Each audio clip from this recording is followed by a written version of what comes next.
All right.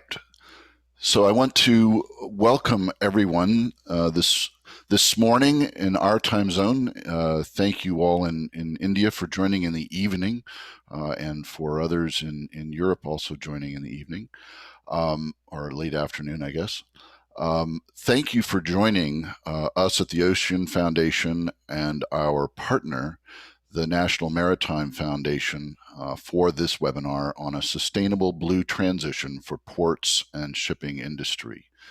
The National Maritime Foundation has become an excellent thought partner for us at the Ocean Foundation, particularly on the blue economy. I think they're doing excellent work that has really helped inform our thinking at the Ocean Foundation and beyond.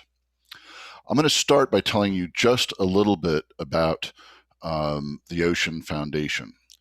We have over 50 projects in more than 40 countries on 6 different continents. Our mission is to support, strengthen, and promote those organizations dedicated to reversing the trend of destruction of ocean environments around the world. To do so, we focus on 3 main objectives: serving donors through advised funds, strategic partnerships, and diverse initiatives.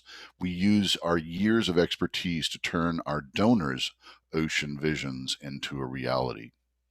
Second, generating new ideas. We focus our collective expertise to generate cutting-edge content on emerging threats, potential solutions, and better strategies for implementation.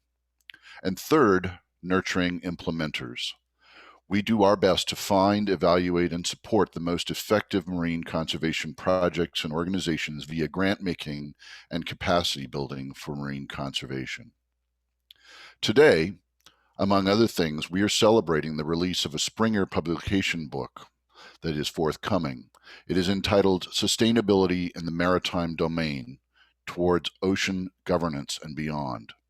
One of the editors, Angela Carpenter, is here with us, and you'll hear from her shortly.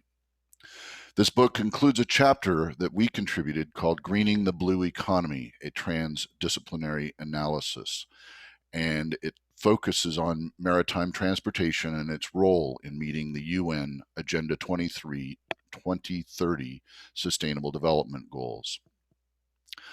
So I'm going to touch very briefly on what is the blue economy, because the Vice Admiral is going to speak more about that as well as shipping. There are many definitions of the blue economy. Some include all forms of water, some include the ocean and select freshwater resources, and a few focus only on fresh water. A number of organizations include a sustainability component as a key criterion. For example, the World Bank and some United Nations programs define the blue economy as the utilization of ocean resources for human benefit in a manner that sustains the overall ocean resource base into perpetuity. At the Ocean Foundation, we think of the blue economy as the sustainable subset of the entire ocean economy. Regardless, we can see the blue economy as the key driver to rebound out of the COVID-19 crisis that is still playing itself out.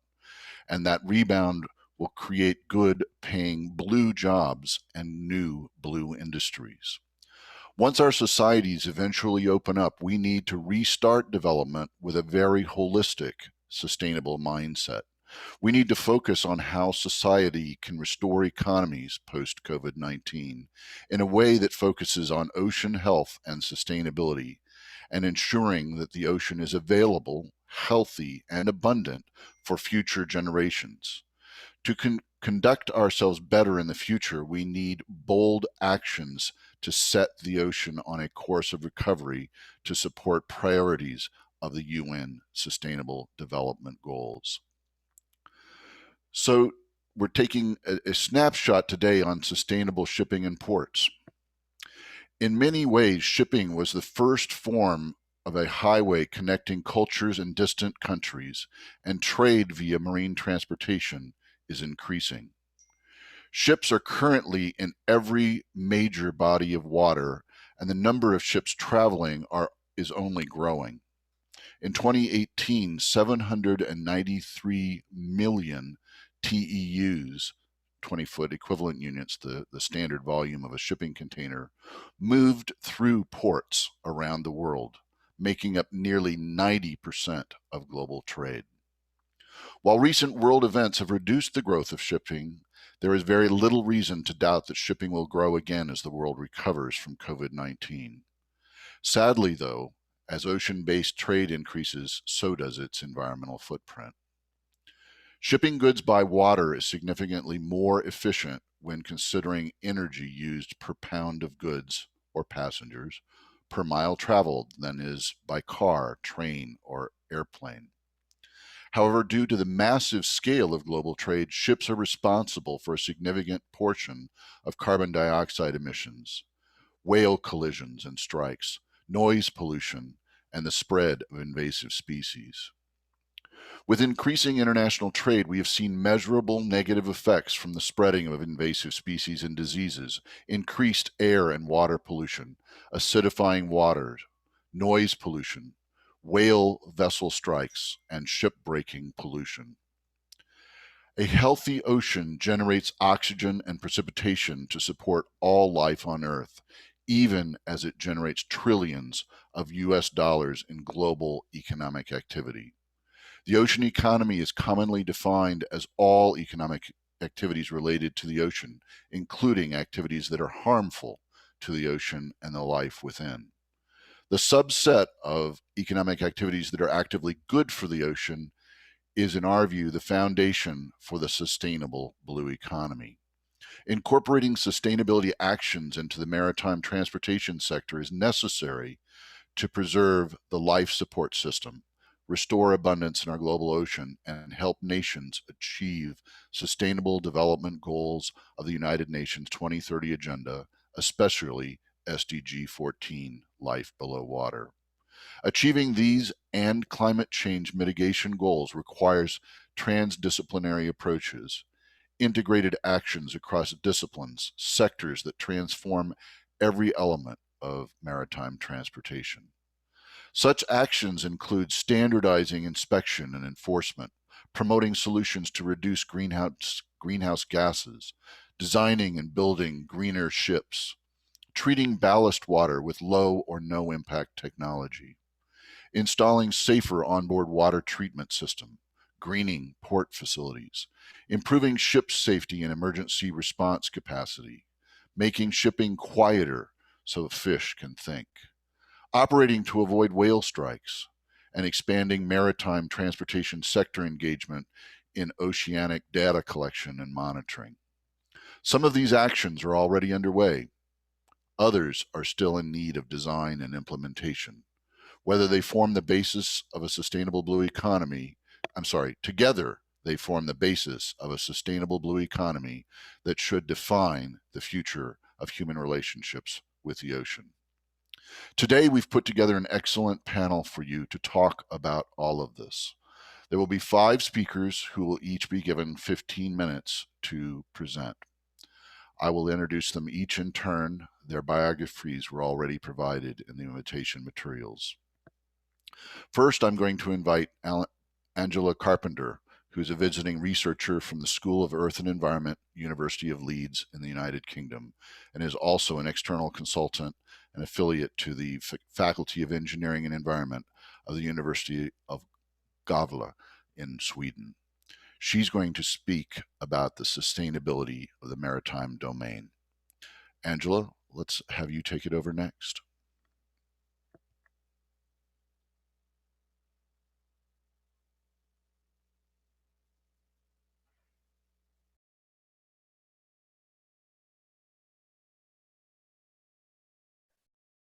I'm just going to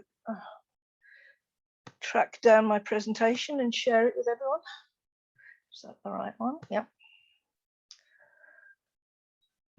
So greetings from the UK, but also greetings from the unpronounceable University of Gävle, which looks nothing like the way it's spelt, and that's in Sweden on the Baltic Sea. And I am still trying to launch my presentation. There we go. So good morning to the Americans, good evening to the Indians, and good afternoon and good day to everybody else. This presentation is going to give a sort of broad brush overview of sustainability in the maritime domain and the SDGs that Mark was talking about. So slightly more text perhaps than is sort of useful, but hopefully you'll be able to read the presentation later and get something from it, and also contact me if you are interested in expanding on the topics. So pollution by man is well known, it's long lasting, whether it's discarded fishing nets that tangle up mammals, the sewage and plastics thrown overboard from ships, oil and chemical pollution from intentional ranging through to accidental like Exxon Valdez, major sources of pollution, and more recently plastics and microplastics coming from land-based sources that are being eaten by fish, etc., and entering the food chain. And as Mark said, although there's lots of visible impacts, many aren't. You can't see the noise that's impacting maritime life and whales and migration, such like. You can't see the atmospheric pollution from the ship's engines. But again, that's contributing to ocean acidification, global warming, and other major pressures on humanity. And maritime transport is a contributor to some of these issues, because it's the foundation really of the global supply chain. 80% of world's seaborne trade carries all those goods that we can't do without. The new bike, which is currently sitting somewhere on a ship coming over from China, which I'm waiting for. And also there's fishing, there's tourism, there's naval operations, and also the scientific research. So lots of different activities from shipping. And these keep the global economy moving. They contribute to global livelihoods. Many millions of jobs globally are associated with fishing and with ports. And without that, you're going to see poverty in a lot of places. And these things are affecting everywhere, you know, from the developed countries through to small island developing countries. And there are lots of positive attributes, but there are also many repercussions from shipping, as Mark noted. And the impact has been a decline in ocean health as there is increased shipping and other maritime activities. But the positive is that the UN SDGs and other measures are there to try and help overcome those issues and try and return and restore the health of the oceans in some way. I'm not going to read through all of this because there's a lot of text there, but the maritime domain is everything that occurs above and below the sea surface and on and below the sea bed. And everyone really, if you think about it, has a stake in protecting the maritime domain and the marine environment. If we don't protect them, what's going to happen for food stocks in some developing countries? How are we going to maintain safe water and such like? And the more that there are problems from ships sinking, etc., you know, we're damaging the environment, and we all need to work towards pushing for better management of that environment. And what is the maritime domain? This is a great image that I found, which pretty much sums up that it's anything that's going on. It might be in the bottom right, there's a diver who is, you know, maybe a tourist looking at fish, but there's a sewage outfall that's contaminating the water and might have an impact on that diver's health. It could be the wind farm, which there are a lot off the coast of the UK that, you know, it's great to generate energy, but it can have impact on fisheries because the local fishermen can't fish in those waters. Aquaculture, if there's chemical contamination around aquaculture sites, you know, this could enter the food chain. And that there's the two rings in the sort of upper left quadrant, and there's a ship next to it discharging some sort of waste into the sea, so contamination. And then most people are going to be familiar with the UN SDGs, and in particular SDG 14, life below water, is the one that everyone associates with fishing activities. But if you think about it in more detail, which is what I'm going to get to about the book, almost every SDG there contributes in some way, or the shipping and maritime contribute to the SDGs. So, for example, zero hunger. If you contaminate fish stocks, you're actually causing more hunger for people locally. If you want clean water and sanitation and there's pollution entering the marine environment, that can impact on your water.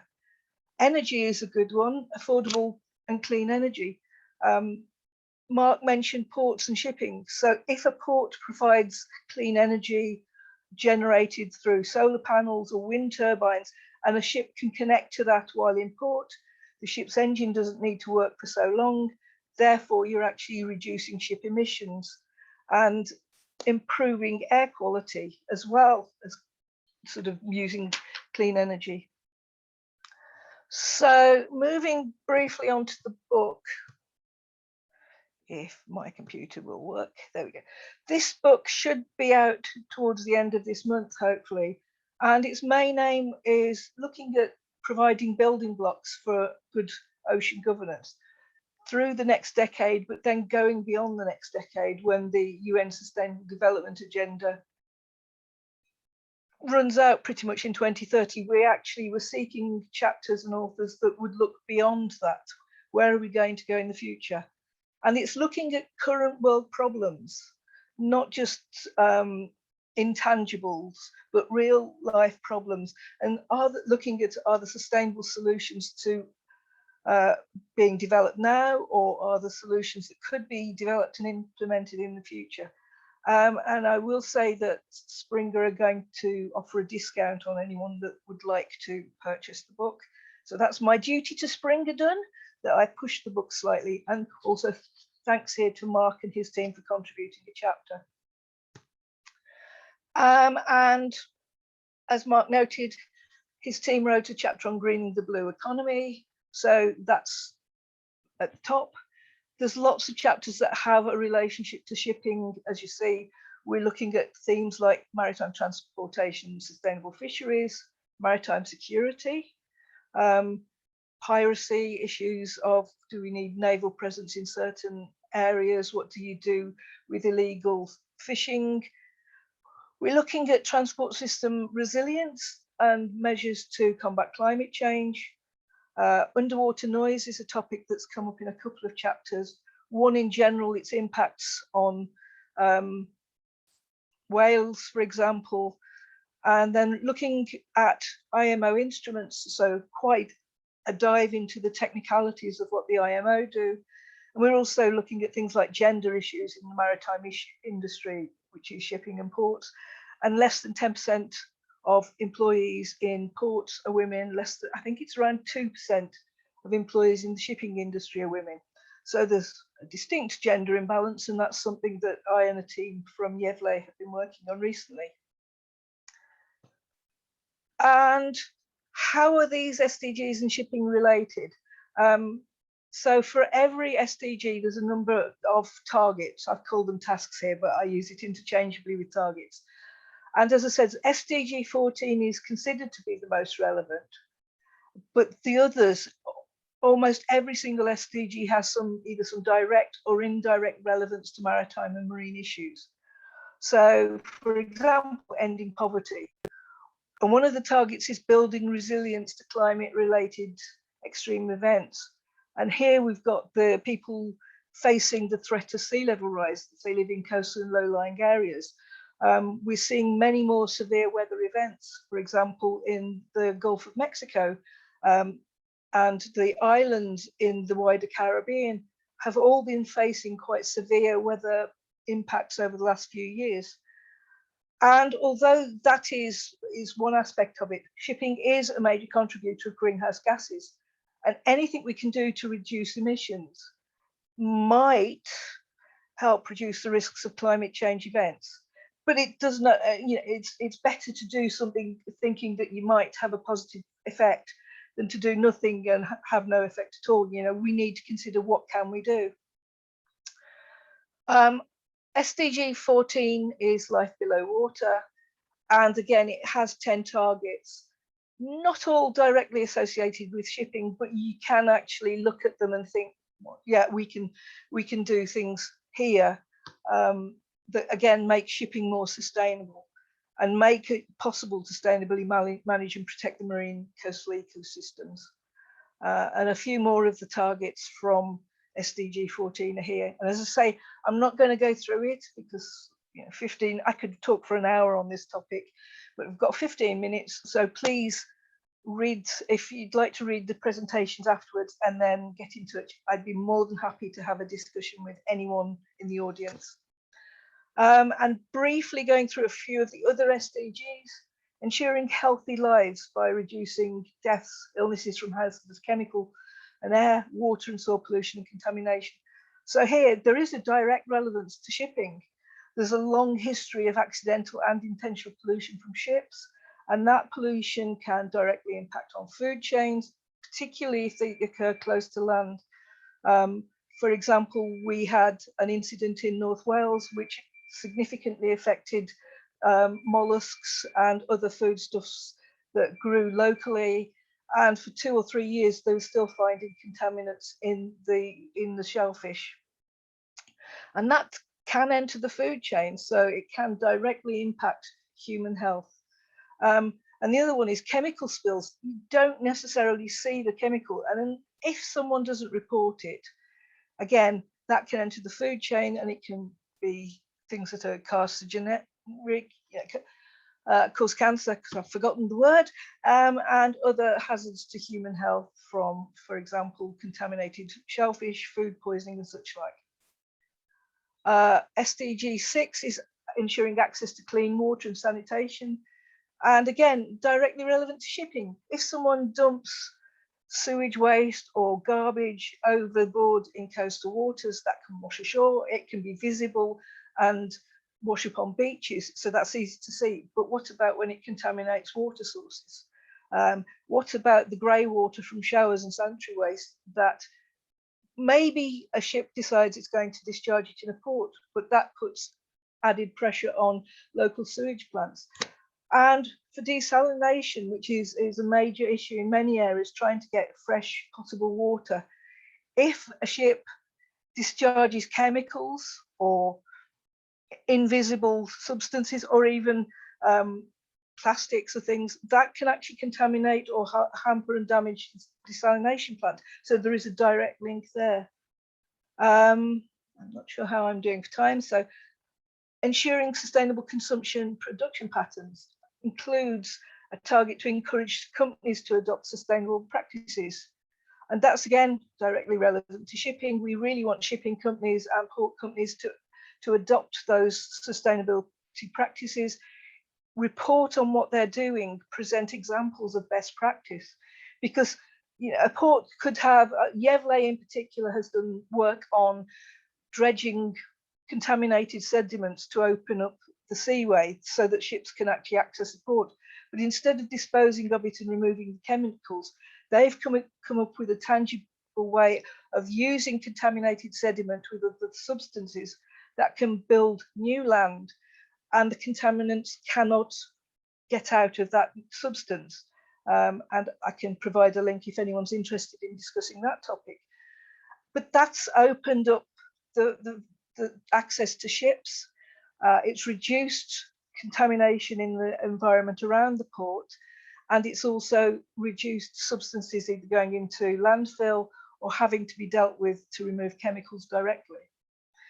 And other methods for sustainable practices might be speed reduction measures, and we have a chapter in the book about that, which results in lower greenhouse gas emissions, lower noise, and also can impact on underwater noise issues.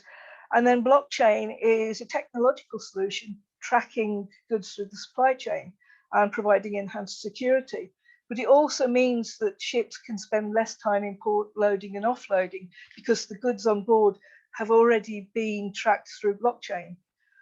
So that actually is a good practice for shipping companies because it means that they use their time more efficiently.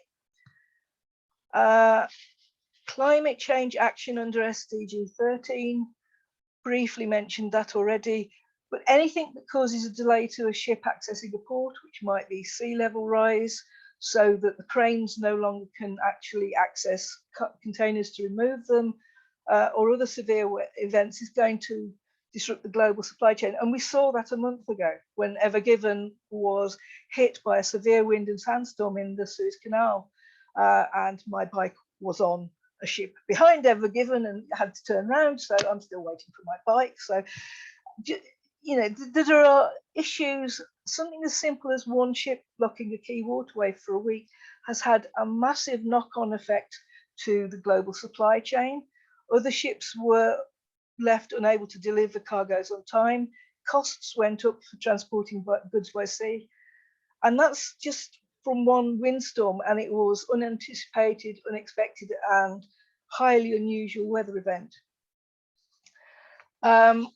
Life on land, interestingly, also includes targets to reduce pollution from sea and impacts from sea. So alien invasive species, like I think it's the zebra mussels that got into the Great Lakes area. Ships that aren't carrying cargo have to have ballast water on board. And so various microorganisms and the eggs of various species can get transported. And as soon as the ballast water is discharged because the ship wants to load up on its next journey, these small organisms can enter freshwater ecosystems. Tidal estuaries, we had a problem with a particular sort of crayfish in UK waters that has become dominant and eats the natural species around there. And also, as cargo is taken from a large ship onto smaller ships that travel inland, these species can travel with them. So again, although it's known as life on land, this SDG 15 also has a direct and tangible link to shipping. And so in summary, I showed you the image previously of all the different activities with the maritime domain. All of them are interconnected, including shipping. So whatever is happening in one activity can have a direct or indirect impact on another activity. And shipping has a lot of impact, as I say, through ballast water discharge, through polluting of sewage waste and grey water, accidents causing oil spills and such like. And all of the SDGs are interconnected in some way and can have a direct or an indirect relevance to shipping. So we have to look at the maritime domain in a holistic way. We can't just look at shipping separately. We have to think about how it integrates with the port industry, and then potentially how does that connect to land transport and so on. So it's one large interconnected global supply chain, and the SDGs, as I say, connect directly to shipping and all those other wider aspects of it. And as I noted during the talk, if you want to discuss anything raised in this presentation, there's a couple of different emails, mainly because the Yevle one has a tendency to be a bit temperamental. So there's also my NTR World email there. There's more information about the book, and please feel free to get in touch with me on issues around shipping, around ports. I've been working in this field for more than 20 years, so I can at least have a conversation, and maybe I can continue to learn things, which is always good. So thank you, and hopefully I didn't run on too much. Thank you very much, Angela. You are just about on time, so this is wonderful. Next up, I want to invite the Director General of the National Maritime Foundation, Vice Admiral Pradeep Chauhan, who's going to speak about the current state of shipping in India and the role of shipping in India's movement towards a blue economy. Vice Admiral, it's a pleasure to work with you on this and everything else, and I look forward to hearing your remarks. Thank you very much, Mark, and thank you, Angela. That was simply scintillating.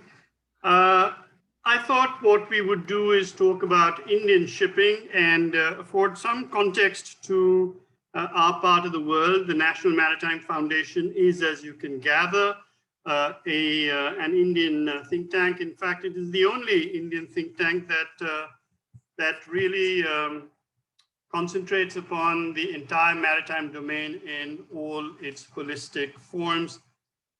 And so we are pretty much, I think, the only sensible game in town, insofar as the Indians are concerned. And our interaction and our engagement with the Ocean Foundation has been a rich vein of hugely valuable nuggets of information, of thoughts, of research, direction, and for all of that, we are deeply grateful to the Ocean Foundation. So I also wanted to say that much of the generic part of my own presentation has indeed been covered by Angela, but I hope there will be some things that I can offer for your consideration that are different. So let me, as she said, see whether we cannot get the presentation running. I wanted to start with this quote by from Li Xiongni, who's a professor in China, and he says that when a nation embarks upon a process of shifting from an inward-leaning economy to an outward-leaning one, the arena of national security concerns begins to move to the oceans, and this is a phenomenon in history that occurs so frequently that it has almost become a rule rather than an exception, and yet there are many, many governments of countries that are littoral, countries that are coastal, countries that are islandic, where this realization doesn't seem to have dawned. Insofar as India is concerned, we live in a particularly busy part of the world ocean, that is the Indian Ocean. And here we have more than 120,000 ships that transit the busy international shipping lanes that crisscross this oceanic expanse on an annual basis, with the Strait of our east itself accounting for more than 90,000 ship transits every year. And to our west, we have the Strait of Bab el-Mandeb, which similarly accounts for 22,000 ships a year. Now, given that there are only 12 months in a year, 120,000 ships annually makes 10,000 ships per month. And if you divide that by 30, and you can keep doing the math, and you will find that this is an extraordinarily busy transportation of Piccadilly Circus. Now, all this shipping, as Angela and Mark have both said, increasingly adds low and medium frequency noise that degrades the marine acoustic habitat. It has a very large carbon footprint, and it contributes to marine pollution in a significant manner. If this was 1950, and it was one of those good old days, then all national cargo would be carried on national flag shipping, and nations could effectively control their ships and their shipping. And that would mean that nations could direct their merchant shipping to fly certain routes, to avoid certain sea areas, to actually embrace certain shipping lanes or traffic zones. And all this could be done both domestically under the cabotage rules of the given state, or it could be done by foreign-going vessels of that country's merchant fleet, because all its cargo would be carried by its own flag vessel. But now we have this other situation where you have actually no correlation between owner, flag, crew, and cargo. And while our mental constructs, and in many cases our legal constructs, and certainly our bureaucratic constructs, are based upon, let's say, row one, where you have an Indian owner, an Indian flag, an Indian crew, and an Indian cargo. In actual fact, you could have any one of the variations and say, for example, number 11, where Indian cargo was being carried on a foreign flag vessel with foreign crew and a foreign owner, and absolutely no control whatsoever being possible. So national control of shipping is now pretty much an impossible activity. And what this means is that the ability of nation states to actually be the predominant actor within global shipping has dwindled. If you take the merchant shipping fleets of Great Britain or the United States of America, they are negligible in terms of the flag of the USA or the flag of the United Kingdom that is flown on those ships. Whereas in the east of the Suez, the situation is different. China flies its flag on most of the ships that carry Chinese cargo, but they also fly their flag on most of the ships that carries everybody else's cargo. So while China has indeed some ability to control its shipping, the cargo that is carried is completely outside the control of everybody else. What about India?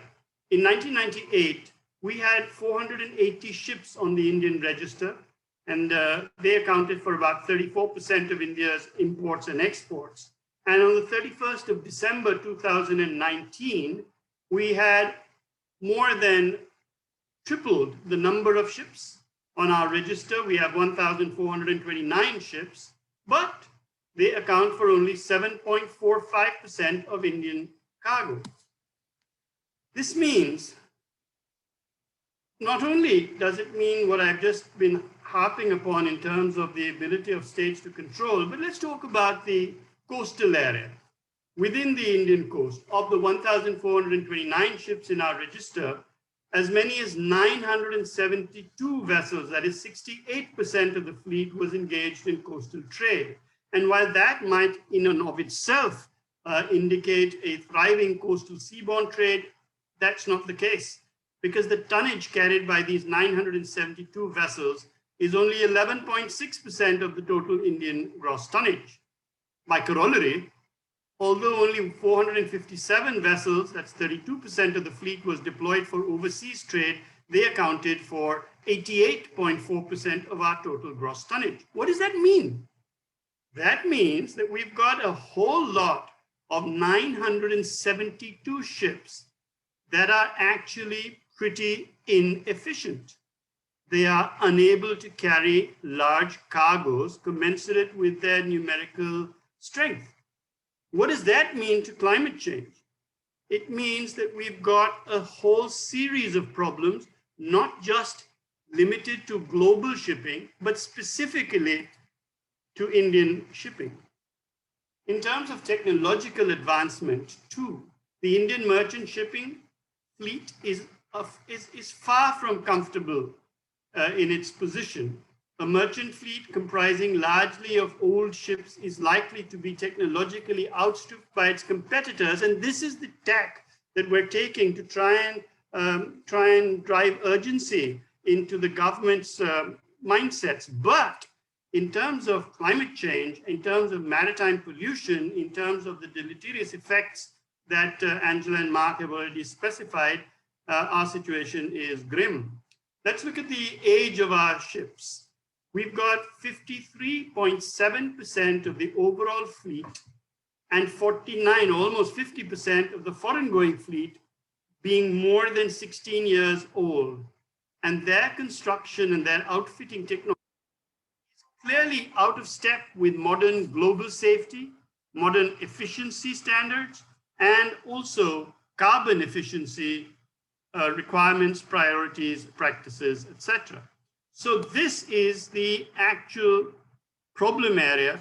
That means that ships of this vintage are hardly likely to be actually able to comply with the IMO's regulations. And that means in turn that either they will land up in the gray list or the black list of one or the other conventions, or they will end up paying severe penalties. And one of these penalties, of course, in general terms, not in financial ones, is, as I just mentioned, the inability to meet the far more stringent IMO regulations that are now in place for pollution control measures. If you look at zero carbon technologies for shipping, we already have examples abounding of Mark is very fond of using this expression, the greening of the blue economy, and I think Angela mentioned it as well. Personally, I really have a contrary view. I think that the expression is completely wrong. And what we should be doing is bluing the green economy and not greening the blue economy. So if we look at even diagrams or screenshots that we pick up from the internet, we still find that we're talking about green technologies. We should be talking about blue technologies because we're talking about hydrogen as a fuel for large vessels. But if we could talk about ocean renewable sources of energy actually producing that hydrogen, then we're talking not only about green hydrogen, but we're talking about blue hydrogen. And this is the way I think that we ought to be going. We in India, we're just reading about this, and our industry and our shipbuilding management by government and bureaucracy is not even doing that. Compliance with IMO regulations, of course, as all of you know, is enforced largely via port state control MOUs, whereby a port state carries out inspections of foreign flag shipping to ensure compliance with extant regulations that have been promulgated by the IMO. And our problem here again is that, well, on the one hand, we've got the earliest port state controls, of course, MOU being the Paris MOU, but let me draw your attention to the blue one there, which is the Indian Ocean MOU of 1999. We're now in 2021. So we're 20 years or more down the line from there, and yet we're nowhere near achieving the kind of compliance rates from not only Indian flag shipping, which is of course the subject of my presentation, but perhaps it's important to draw your attention to the disaster that is being perpetrated by developed countries of the West in particular, as they withdraw or see no reason to encourage their own cargo being carried on their own flag shipping, permitting and in many cases encouraging their shipping companies to actually adopt flags of convenience or open registries, where the stipulations and the mandatory testing conditions are even poorer. All vessels, as far as Indian law is concerned, Indian and foreign, entering into the maritime zones of India are subject to the relevant positions of the Air Pollution Act of 1981 and the Environmental Protection Act of 1986. Great, we've tick marked both the check boxes. We can't be faulted. But the problem is that these legislations have very little specificity, as I will come to. Insofar as maritime pollution is concerned, Angela has dwelt upon this. I won't waste your time on ballast water management issues. Suffice it to say that just today or tomorrow, we will be putting up on our website a fairly detailed article on Noctiluca scintillans. And this Noctiluca scintillans is a set of phytoplankton that have been actually introduced in large measure by ballast water mismanagement occurring between the East China Sea and the Arabian Sea. I'm not going to plug the article too much, but I certainly hope that many of you will find the time to read it. So yeah, we have all signed the Ballast Water Management Convention, but I want to point out that there are many exceptions. Let me talk to you about this particular one on your extreme right on top. It says this doesn't apply to ships of a party which only operate in waters under the jurisdiction of that party.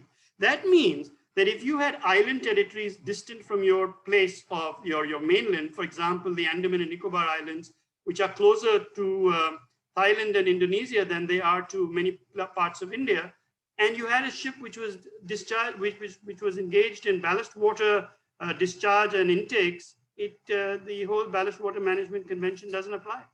So there are serious limitations here. As Angela said, if international shipping industry was in fact a country, it would be the world's 6th largest climate polluter between Japan and Germany, and shipping CO2 emissions have increased by approximately 70% since 1990. And if we continue with business as usual and other sectors of the SDG goals actually reduce their own emissions, then shipping could very well represent a whopping 17% of global greenhouse gas emissions, and that is disastrous. So shipping has adopted what I think are self-defeating measures, but they're just very attractive because they produce short-term goals, short-term results. Slow steaming.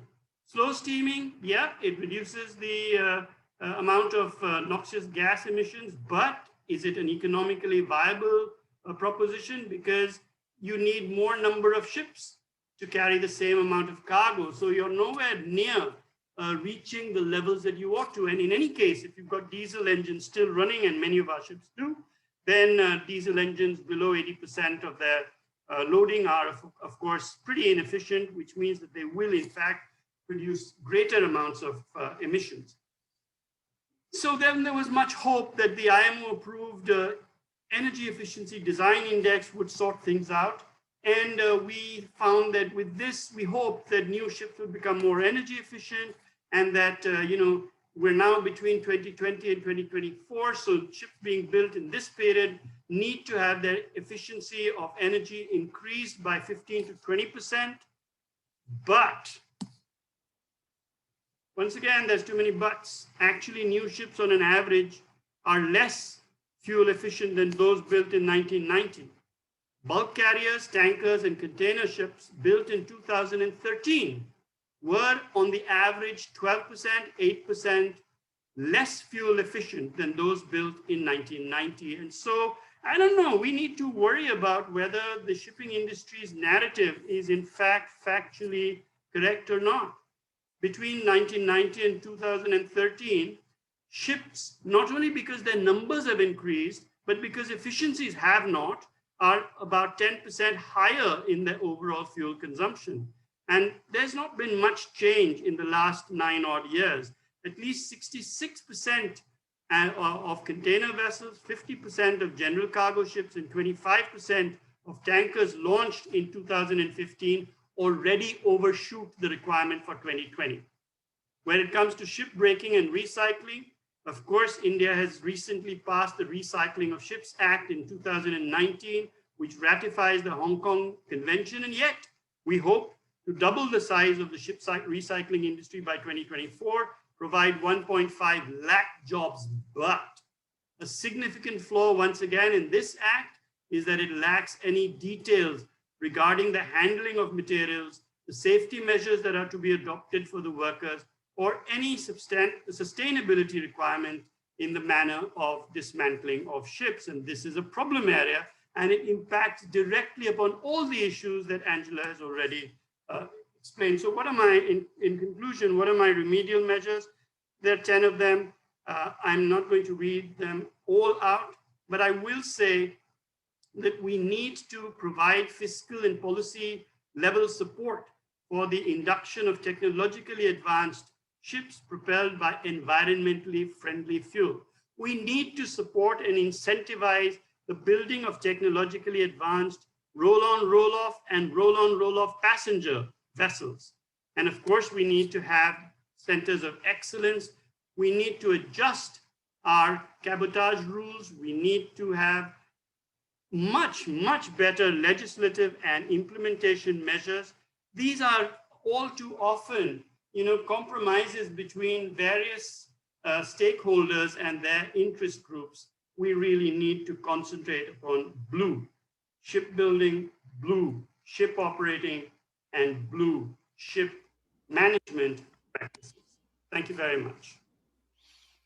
Thank you very much, Vice Admiral. I really appreciate your intervention, and I actually agree with you. I prefer blue to green. So we will proceed in that course. Next up, I want to introduce a representative of another of the Ocean Foundation's partners.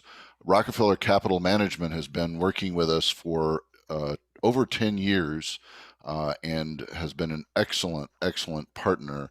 And I think what you're going to hear next is sort of a unique set of thoughts on how to address some of the problems of shipping and ports that we have outlined, and sort of what happens in the absence of good legislation, as Vice Admiral mentioned, but also what happens when we have legislation and we have an opportunity to talk to the companies.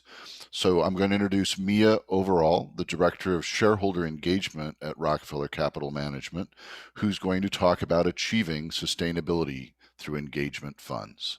Mia. Thank you, Mark. Hello, everyone. My name is Mia Overall. I am the Director of Shareholder Engagement at Rockefeller Capital Management, and it is a pleasure to be here with you today. And I particularly enjoyed the remarks of Angela and Vice Admiral. Thank you. I learned a lot, and it makes me even more concerned and grateful that we have this audience with us here today of interested people all working on this issue. Now, the perspective that I will be representing today is the investor perspective. So I've been asked to discuss two things. One is how investors can mitigate the impacts of shipping and potentially ports, and also give some examples of how engaging with companies as shareholders can begin to make a bit of change. Now, when Mark asked me to join the panel, I quickly said yes. Mark and the Ocean Foundation team, as he mentioned, have been invaluable partners for us and our efforts over many years now, with a real focus on oceans and the blue economy. And so the oceans, as you know, is something that we all recognize as precious and worth protecting. It's also, of course, one of our biggest carbon sinks. And it's protecting us against climate change. But also from a financial perspective, ocean assets are worth $24 trillion. And the blue economy, just to say all the industries linked to the ocean in some way, is worth $2.5 trillion today. And interestingly, expect to grow at twice the rate of the mainstream economy, which is, of course, a huge opportunity and one worth protecting from an environmental perspective, from a financial perspective, from many different perspectives. So at Rockefeller, we have been partnering with the Ocean Foundation for, I guess, going on 10 years, seeking out Mark's input to better understand what kinds of impacts, positive and negative, various public companies may be having on the ocean before and after we invest in them. And so it's been really, really great to have his expertise. And for the first handful of years, we partnered with him on a portfolio of companies, basically whose business model all brings about some benefit to the ocean and to the climate. And then last year, we launched an additional fund. It's called the Ocean Engagement Fund in partnership with Credit Suisse. And this is a fund, it's a portfolio of, again, public companies that all actually have some, or most of them have some impact on the ocean that might not be entirely positive. And so what we have discovered, especially with the very successful launch of the Ocean Engagement Fund last year, is that two things are really becoming increasingly important to investors. One is protecting aspects of nature, including specifically the ocean, which investors have not always thought about. And two is the idea that as mainstream investors, we can work with poor performing companies to drive some kind of improvement. And so that's basically what we're striving to do with the Ocean Engagement Fund, just work with these companies in efforts to reduce their negative impacts on the oceans. And the way this works is we're basically using our position as shareholders to try to make a positive impact by investing in companies that are not all star performance. It means that they have some room to improve. And once we purchase shares in the company, we then essentially roll up our sleeves to leverage our shareholder position to ask them to make specific kinds of changes. So what kinds of changes? Well, we'd like to see them make changes across several themes. One is the carbon transition. Another is pollution prevention. And the third is ocean conservation.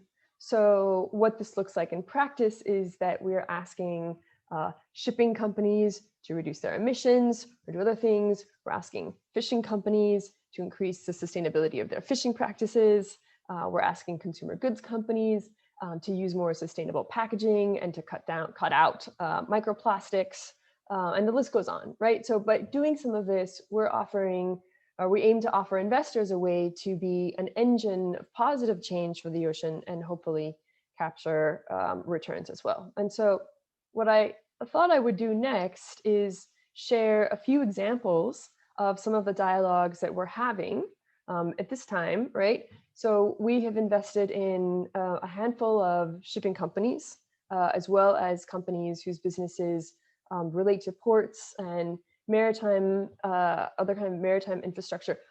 What I'm going to do today is focus mainly on shipping, because these are some of the more poignant conversations that we're having at the moment. And so shipping, as the Vice Admiral mentioned, we know that shipping is hugely polluting. The ocean vessels release an immense amount of CO2 into the air as they bring our goods, bicycles and others, from one continent to another. And luckily, shipping companies they are aware of this and they're working to address it.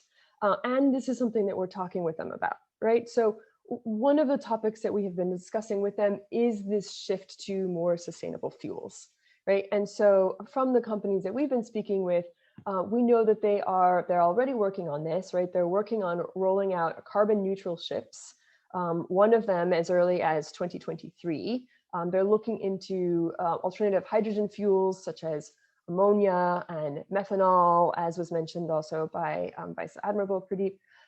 And one of the Japanese-based companies we've been speaking with believes in the shorter term, the solution may be liquid natural gas, so they're working on that. And one of the European-based companies that we're speaking with is aiming to make all of its ships run on at least 2 types of fuel for all the new ships that they bring online. So these are all constructive steps in the right direction.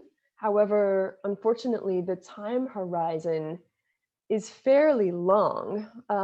For example, I don't see a lot of shipping companies projecting net zero emissions by 2050, which is what might be better to preserve our oceans and avert a climate disaster. So what we're doing as investors is trying to encourage them to accelerate this transition. By shifting to new, more efficient ships, this also means getting rid of old ships. So that brings us to another topic for this industry, one that's already been touched on today, but which I'll share my perspective on, and that is the environmental and the human health impacts of ship breaking and ship recycling, right? And so, this is another key issue, obviously, for the shipping industry. It is hugely polluting, and dangerous to human life. So when ships reach the end of their life, they're sent to shipbreaking yards to be disassembled, for the materials to be recycled. And there is an enormously wide range of practices and standards for this. Shipbreaking yards in places like Bangladesh, we have heard we've heard stories of extremely dirty practices where chemicals are just poured into the ocean, essentially. Very lax standards on chemical management, as well as health and safety standards, things like that. Meanwhile, so as the Vice Admiral mentioned, India has joined the Hong Kong Convention, and so we know that there are many shipbreaking yards in India which adhere to much higher standards, right? This is a very good thing. One of the shipping companies in our portfolio that we have spoken with on a number of occasions has recognized the potential of Alang, shipbreaking yards and ship recycling facilities in Alang, India, for achieving higher standards. And so they have partnered with ship recyclers there to do things like, put in place, much more stringent standards on chemical management, making sure that the ships are elevated off the ground and not touching the beach, so that chemicals aren't flowing directly into the water, putting in place much more stringent health and safety standards for the people who work in these yards, because the incident rate has unfortunately been very high at a number of them. And so these things cost money, right? Also improving the living standards, improving the housing standards of the people who work there. All of this can be expensive, but is really the right thing to do for human life, for the oceans, just for the long-term sustainability of the industry.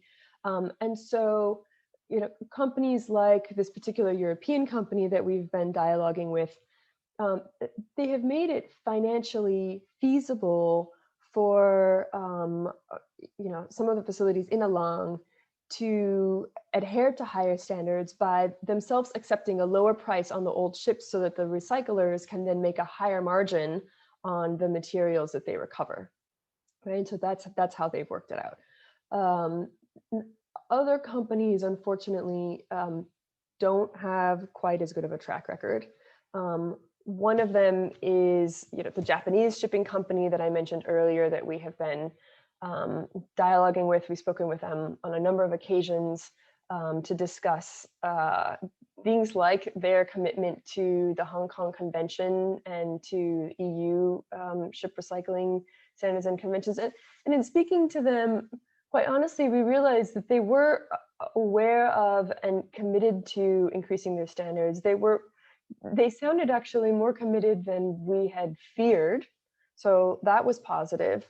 And we're already beginning to invest human capital in doing things like consulting, working with their partners to provide sort of technical guidance and support on reaching higher standards. But we wanted them to not just tell us this as investors on a call, but really commit to it publicly, which would then hold them accountable to not only working towards fully embracing the Hong Kong Convention, but also continuing with these efforts over time, rather than facing some sort of budget shortage and calling it quits or stopping what might otherwise be practices that are heading in the right direction. So we wrote them an official letter on our letterhead as investors, and we asked them, with a very constructive tone, sort of recognizing the work that they have done so far and where they're headed. We asked them to enhance the disclosures on their website about basically their practices, their policies, and their process for certification, for inspection, and working with ship demolition and ship recycling yards, and basically specifically express their commitment to the Hong Kong Convention, and also with additional sort of tracking and disclosure requirements of the EU ship recycling regulation. Even though not all of their ships, enter the EU, nevertheless, that is the higher standard, and we should be striving to reach higher standards globally, right? And so, and they had recognized that some of their demolition and recycling yards in India were already EU compliant, and we also asked them to join the Ship Recycling Transparency Initiative, which I'll speak more about in a few minutes. And so what happened with this particular company? Well, they shared our letter with the CEO and the CFO, and they realized that investors, and very likely other stakeholders as well, including their customers, do care quite a bit about the environmental impacts of shipping. And so they decided to go ahead and publicly commit to the Hong Kong Convention. They placed text about this on their website. We were very pleased to see this commitment. And they also described, in their public, in the things that they say publicly about their work, some of their efforts to collaborate with business partners and provide them consulting and other technical assistance. And we were pleased with this as an interim step because we do think that it holds them more accountable and provides points of discussion as stakeholders read this information that they have posted publicly, their public commitment. It creates the opportunity for other stakeholders, whether it's other investors or other customers, to have a dialogue with them about these same things. And so that's positive. We also invited them, as I mentioned, to commit to meeting the European ship recycling standards. And on this point, they are headed in the right direction by beginning to systematically inventory hazardous waste materials. And so we see this as a work in progress. And obviously the dialogue with this company will continue, and hopefully their adherence to the Hong Kong Convention will become more pervasive over time, as well as their adherence to EU, the EU recycling standards, ship recycling regulation as well. So that is, so that's one example. Now, one company that has recognized ship demolition and recycling as an industry-wide problem is Maersk, the Danish shipping company, a real leader in the space. So they have actually helped start an initiative called the Ship Recycling Transparency Initiative, and have invited all other shipping companies to join. At this point, they've had only a handful join, but our hope is that they will see more voluntarily sign up. And so what is the Ship Recycling Transparency Initiative?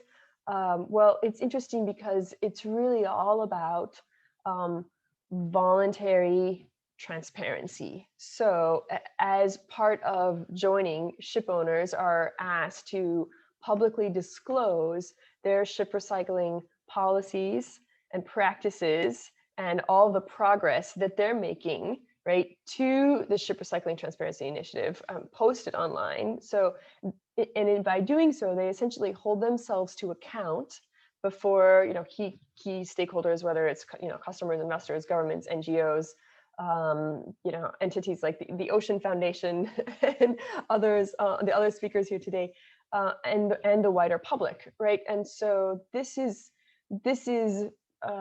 movement in the right direction and something that we are encouraging more of. So at Rockefeller, we think that more disclosure is usually better, and that companies that hold themselves accountable to higher standards through policies is a good thing. And we are encouraging the companies that we are invested in to join this initiative and increase their disclosure so that then they can have these conversations and be accountable to all their stakeholders.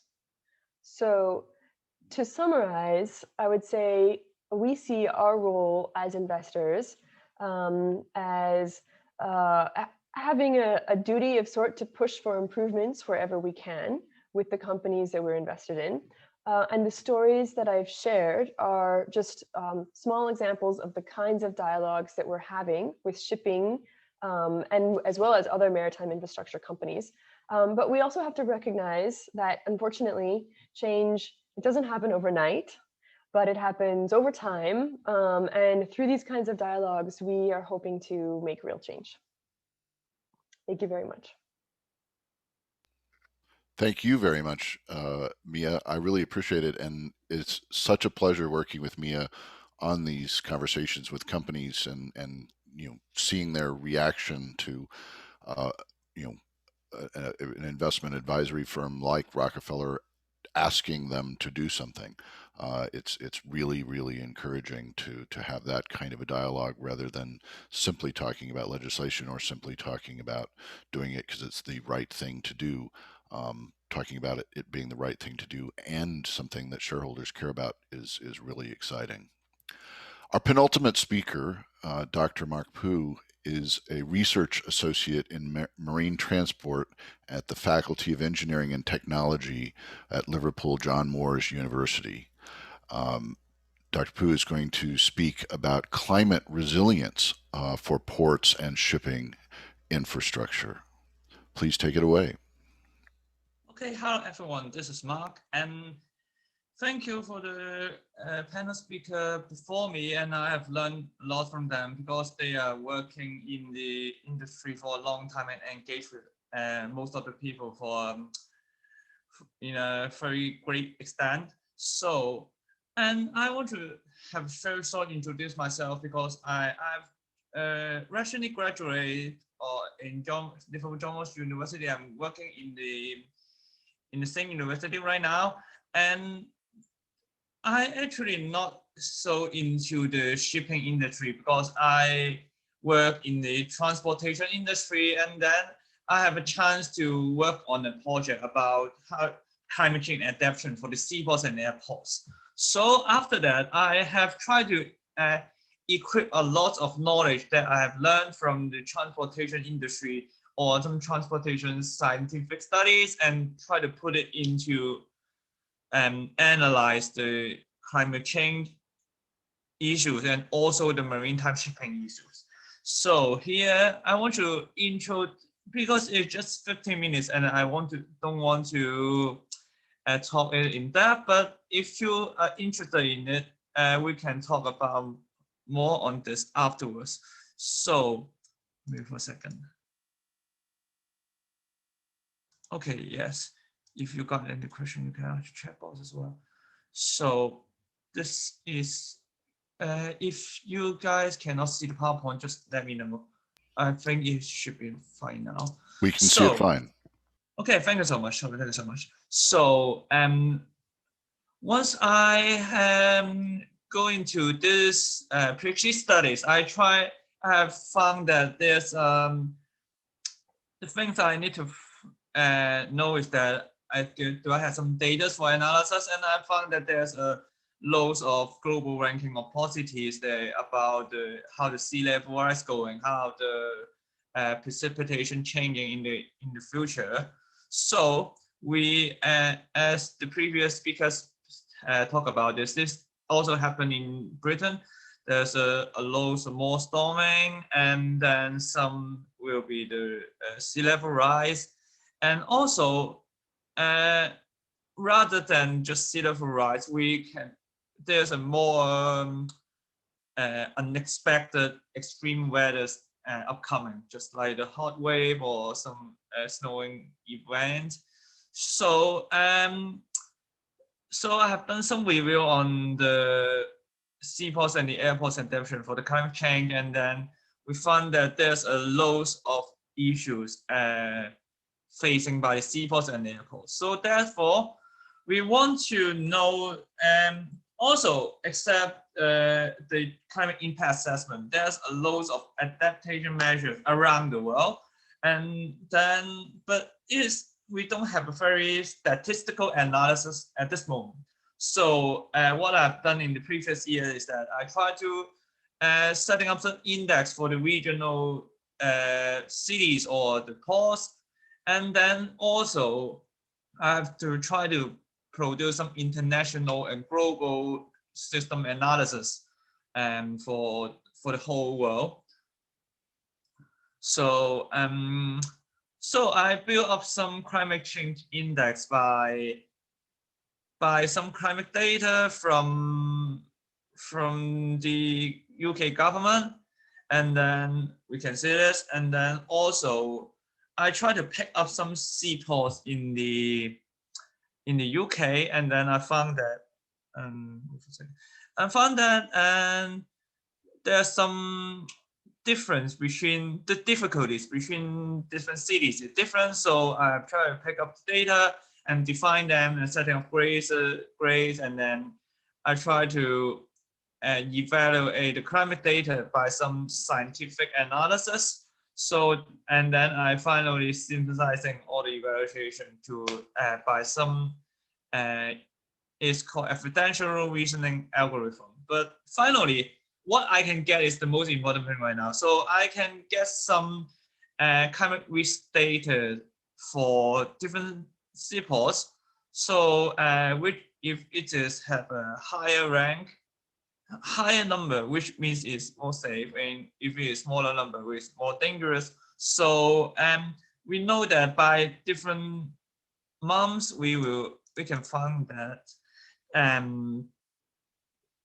there will be some difference between the patterns of dangerous. So this kind of data can be used for further analysis for the resource allocation, and also we can put some appropriate adaptation measures to some seaports. And then this is okay. This is the months, and this is all the seaports I have analysis at this moment in the UK, and also this is, you can see the pattern of the months, and in different seaports they are different. So also after that, after connecting some climate data, I've also set up some framework for assess the seaport's resilience. Apart from the climate data, I've also collect some other data such as the environmental sensitivity. That means how is the environment there, and also the economy index, and then for the adaptive capacity, I have also considered operational efficiency, the waterside capacity, and then this kind of frameworks, and also the weighting between them is consulted by someone in these industries. So after that, I have also get some data for this. This means which is if it got some higher exposure, sorry, smaller number, which will have some higher resilience. So we can find the difference between them right now. And then this kind of data is still in progress, because we have to find some more improvement to see how we can use this kind of data to how to connect all the adaptation right now, or some remedies, or even disaster management at this moment. So it's ongoing. And if you guys are interested in this topic, and if you got some comments, you can talk to me afterwards.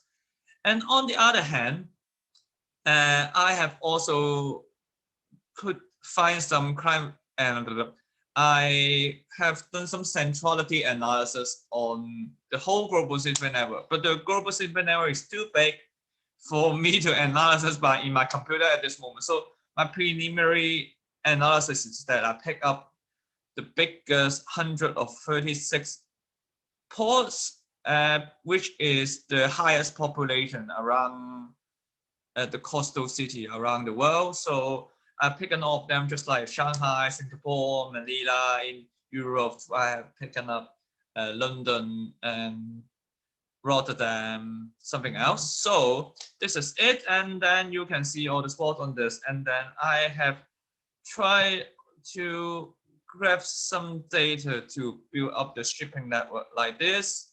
And then we can find that some of the seaports in the that we notice. That means if we says higher centrality, it means the seaports are more important, more ship get in and get out. And so we can, but I have tried to present it in a more statistical way. And then this is the finding. And then we can see that also the global vulnerability is not related to the local vulnerability, which means that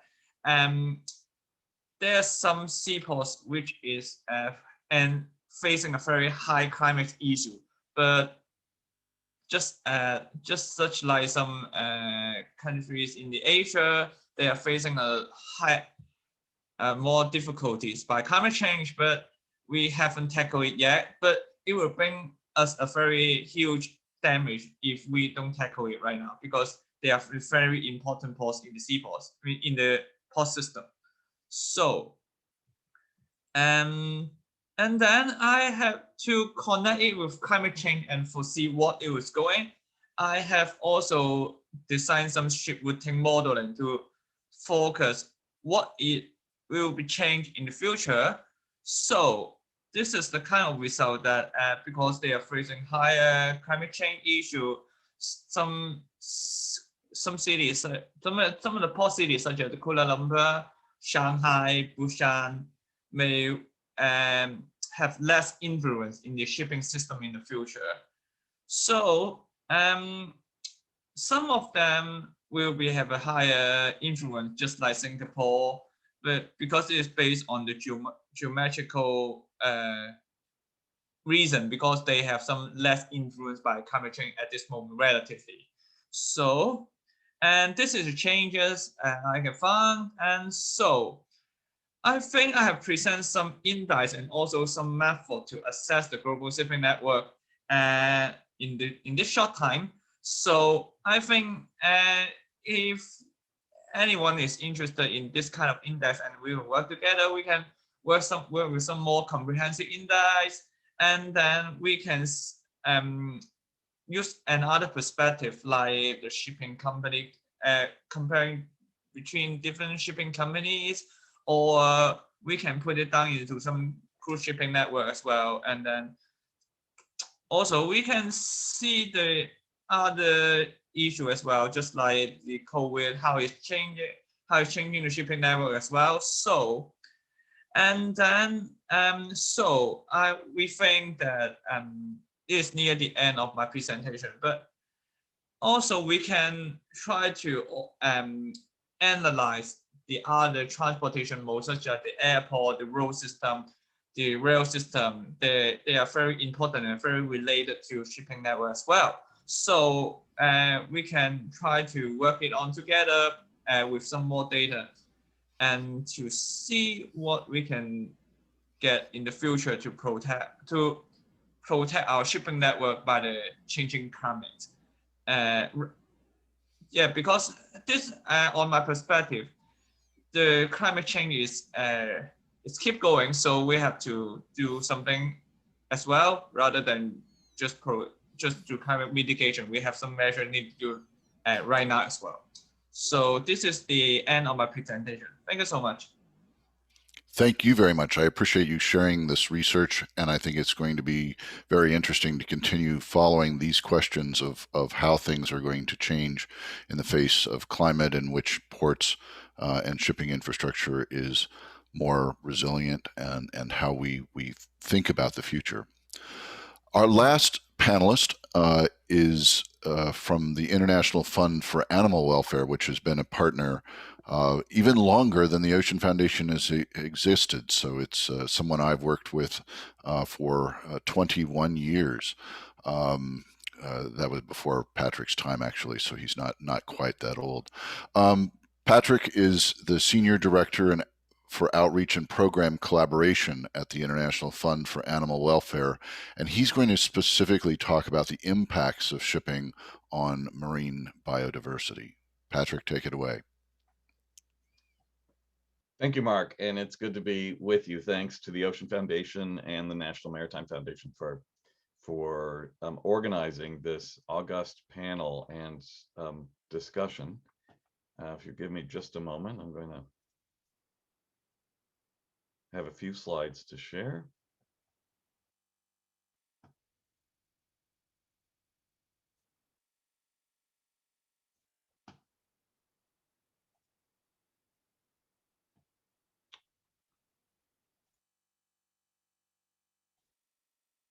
Okay, is that visible to you?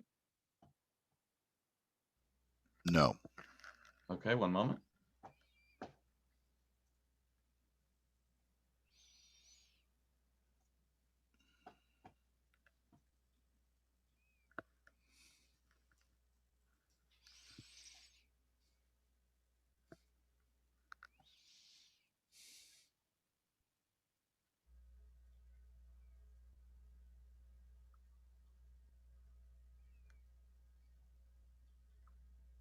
I apologize. Bear with me just for a moment.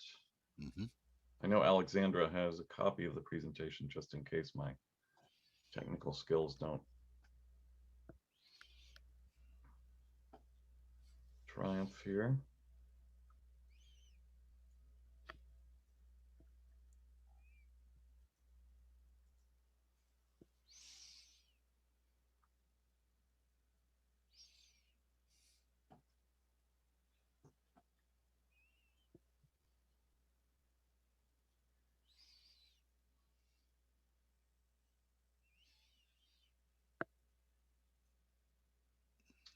Apologies, Mark and colleagues all.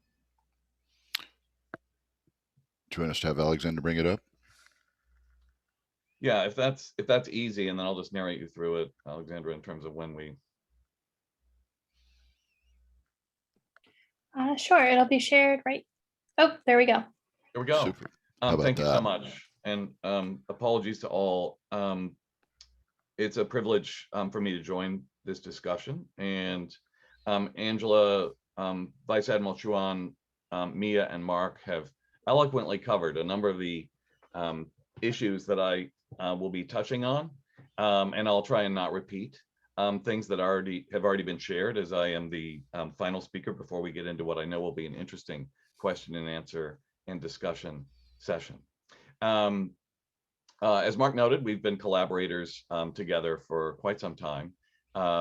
And for almost as long, the International Fund for Animal Welfare has been working on the issue of sustainable shipping and whale conservation. As an animal welfare organization and one concerned with conservation of species, both endangered and abundant, the lens through which we've tended to look at our interactions with individual shipping companies, mariners, and the sector have been through the implications of shipping for some of the world's largest marine mammals and the ocean, their ocean habitat and the ocean environment on which their welfare and our own very much depend, consistent with the UN definition of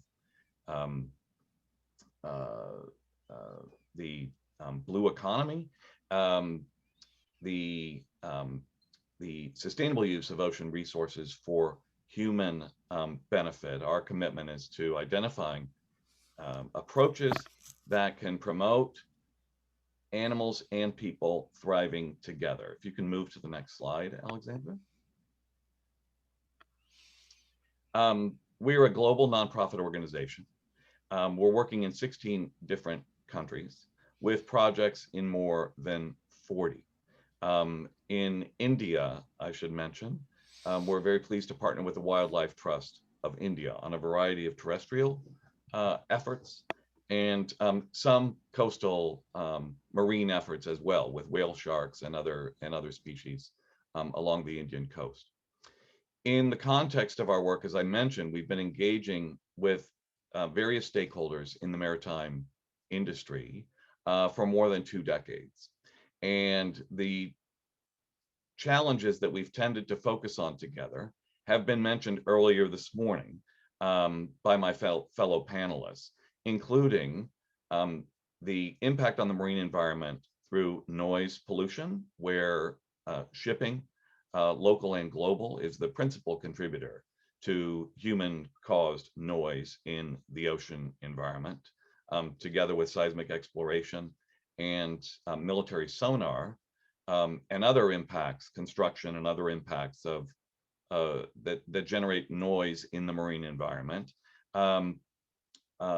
These sounds taken together and principally driven by ship noise through the cavitation of propellers on ships as well as ship engines, have tended not just to disrupt the thinking of fish, as Mark earlier alluded to, but also to mask communication and create a sort of fog of noise in the marine environment for creatures that are dependent on acoustics for their navigation, feeding, breeding activities, and communication among themselves with some whale species. So fundamental threats to their survival and welfare through noise in the marine environment.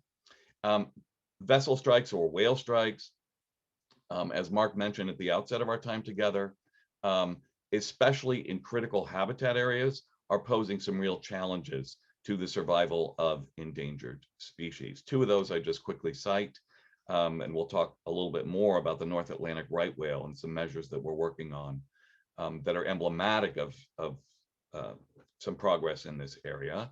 But blue whales off the coast of Sri Lanka and along the southern coast of Sri Lanka, for ships coming into Colombo, ships coming into Hambantota. And if you think of the Piccadilly Circus graphic that Admiral Chuan showed earlier in the Indian Ocean, that international shipping traffic is resulting in the deaths just off the southern coast of India and Sri Lanka of some 50 blue whales a year, scientists estimate, are being struck.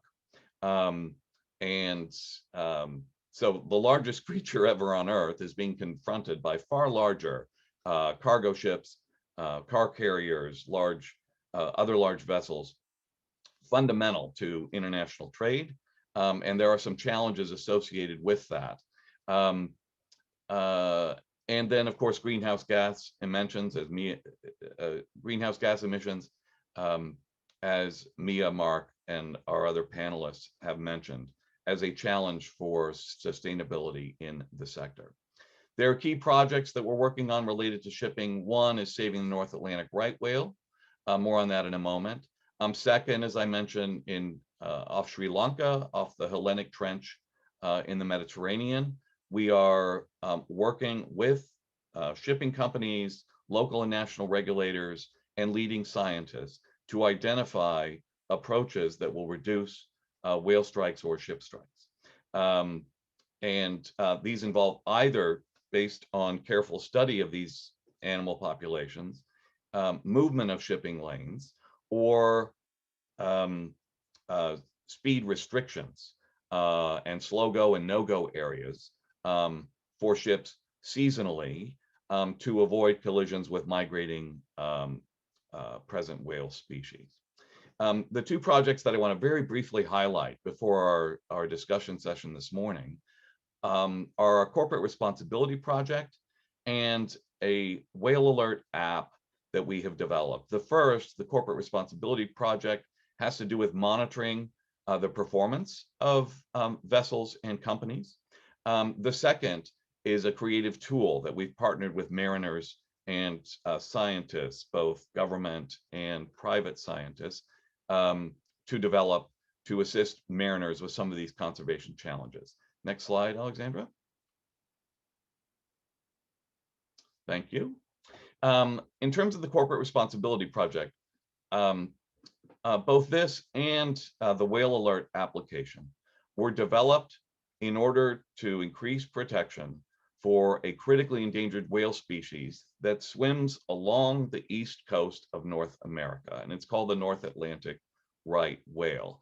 And as some of you might be aware, it's arguably the most critically endangered great whale species on the planet. There are 360 of these animals remaining, fewer than 100 breeding females, and all manner of measures, both by government, coastal regulators, and shipping companies, are being taken in order to reduce the incidence of vessel collisions, which have been one of the two top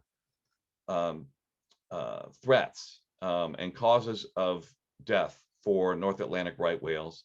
The animals aren't dying of old age, they're dying through entanglements in outmoded fishing gear and through ship strikes. And so from their breeding grounds off Florida and Georgia up to cooler Canadian waters where they follow their ancient migratory pathways in the northern spring each year. We are working with a variety of stakeholders to identify where these whales are and introduce seasonal speed restrictions and other tools to reduce those collisions. The corporate responsibility project involves monitoring the performance of vessels against those speed restrictions and recognizing the achievements of companies that are improving their compliance. And we've seen some dramatic and positive results over the past decade with respect to the performance of vessels and companies. Next slide, Alexandra. So each year on an annual basis, we partner with federal scientists from one of our national marine sanctuaries off of the port of Boston. You can see that in the graphic there. And we analyze automated information system data, tracking data from vessels. The International Maritime Organization stipulates that worldwide, all vessels above 300 gross tons will carry this automated information system, these receivers and transmitters.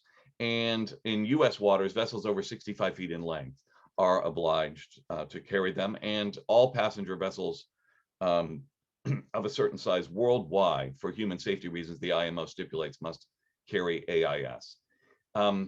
There's a lot of number crunching and data analysis that goes into it, but for all vessels going in and out of the port of Boston, which is critical habitat area seasonally for these right whales, between January and May each year, individual tracking data is drawn from these AIS systems, and we're able to tell for each transect of each vessel the amount of time that they were compliant with a speed limitation imposed by the US government of 10 knots in season in these critical habitat areas.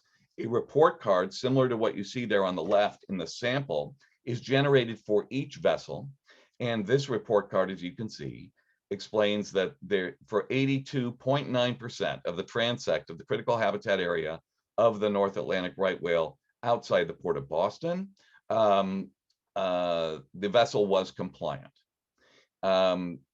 Information is shared for each of the transects by that particular vessel for those that are revisiting the port throughout the season. And then a calculation is done showing if there had been 100% compliance, what would the added time for those transits taken together have been, in this case, 14 minutes and 23 seconds.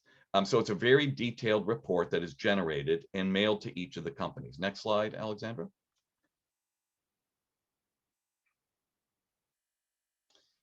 So on a company basis and a vessel basis, this consolidated data results in the generation of a letter grade, as used in the US and some international school systems, A through F,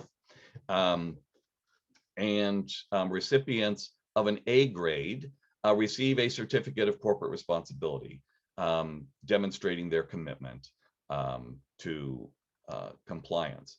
This is a carrot approach, and we've been astonished at the positive response that we received from vessel masters and company representatives who have received recognition. Similarly, and Mia talked about outreach and interactions with companies across the spectrum and trying to encourage low-performing companies to do better.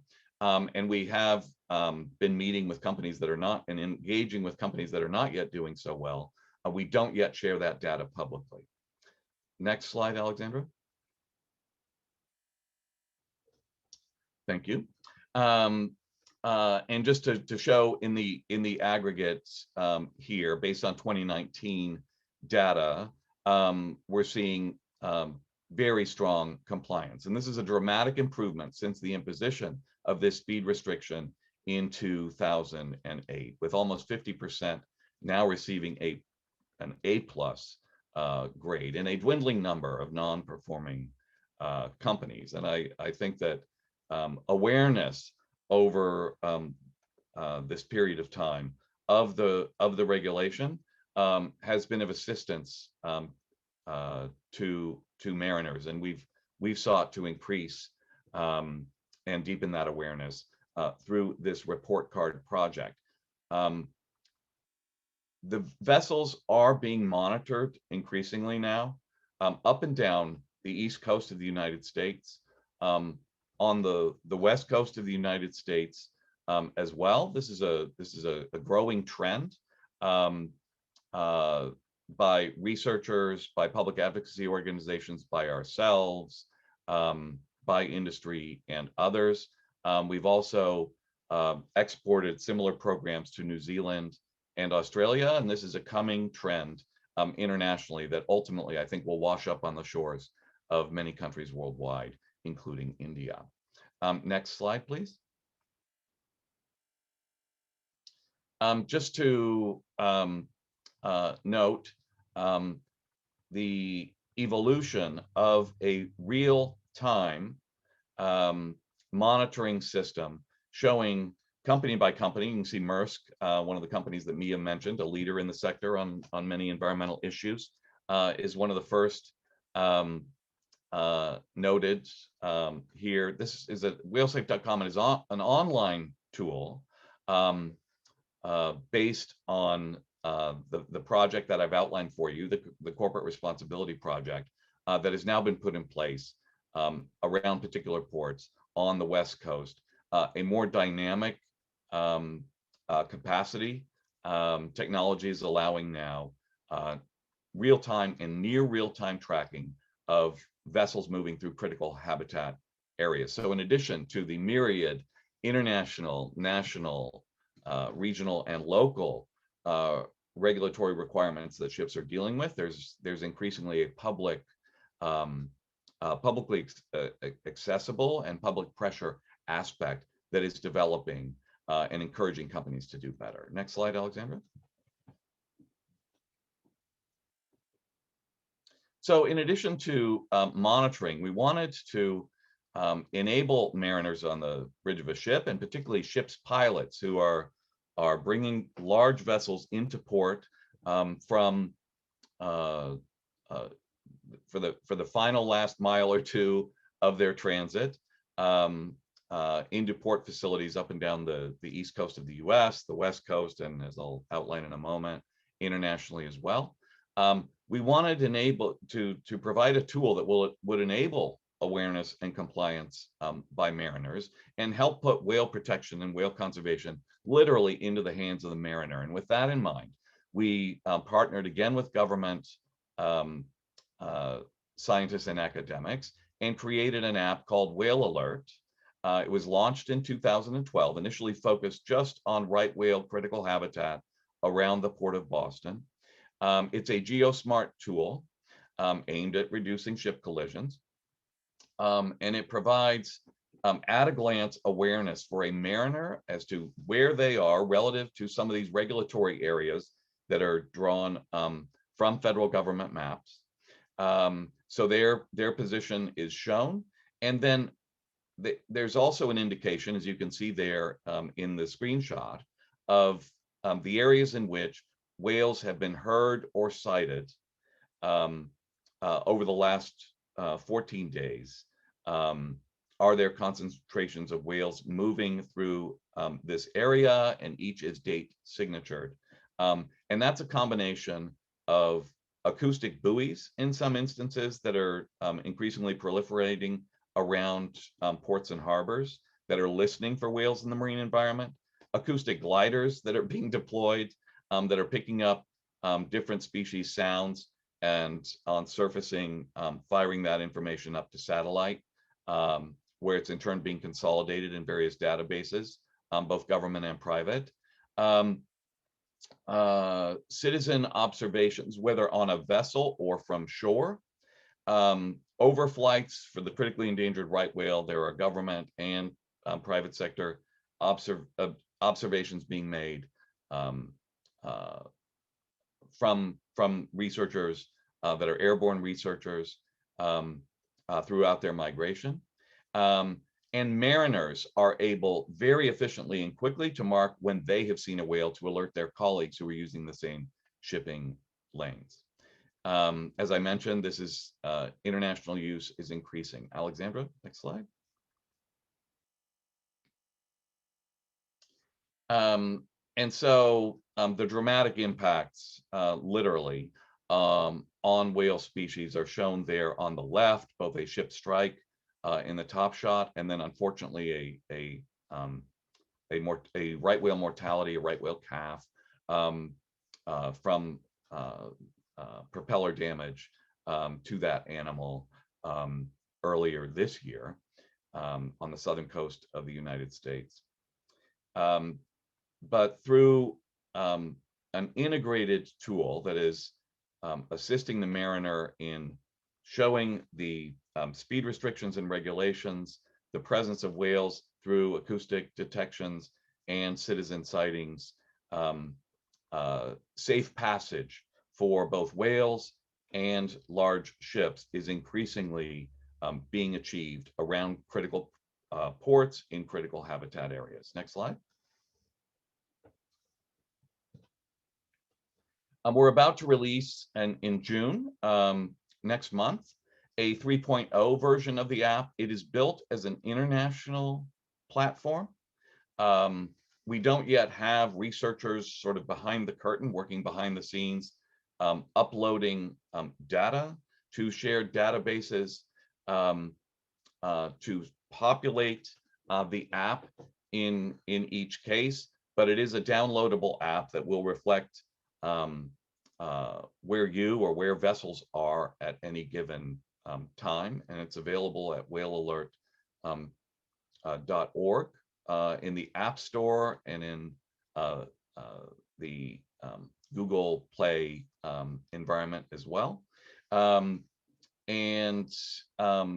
it will have a more robust set of capacities and be gathering data from a wider variety of sources to enhance protection. We are rolling the app out in Europe. The Port of Oman is already using the app. And through IFA offices, we're in discussions in a number of countries and regions about potential application in key ports, much in the same way it's been pioneered on the east and west coast of the US. Next slide, Alexandra.